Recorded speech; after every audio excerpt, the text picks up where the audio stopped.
అందరికీ నమస్కారం. వేసవికాలంలో ఇడ్లీ, దోశ, పూరి లాంటి టిఫిన్స్ బదులుగా ఈ చద్దన్నం తింటే ఆరోగ్యానికి ఎంతో మేలు చేస్తుంది. ఇది త్వరగా డైజెస్ట్ అవ్వడంతో మన పొట్టకు కూడా చాలా హాయిగా ఉంటుంది. దీన్ని ప్రిపేర్ చేసుకోవడానికి ముందుగా ఒక బౌల్లో అయినా లేదా మట్టి కుండలో అయినా 1 కప్పు రైస్ని ఉడికించుకొని తీసుకోవాలి. ఇప్పుడు ఇందులోకి ముందుగానే కాచి చల్లారబెట్టుకున్న పాలను తీసుకోవాలి.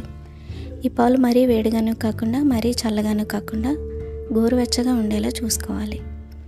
ఒక 1/2 లీటర్ వరకు పాలను యాడ్ చేసుకుని తర్వాత ఇందులోకి 1/2 కప్పు పెరుగును కూడా యాడ్ చేసుకోవాలి. అలాగే రుచికి సరిపడినంత ఉప్పు కూడా యాడ్ చేసుకొని అన్నంలో అంతా బాగా కలిసేలాగా మిక్స్ చేసుకోవాలి.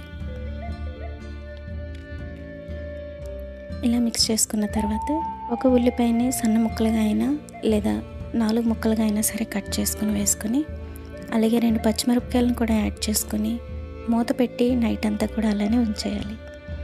మార్నింగ్కి చూసారు కదా ఎంత చక్కగా తోడుకుందో.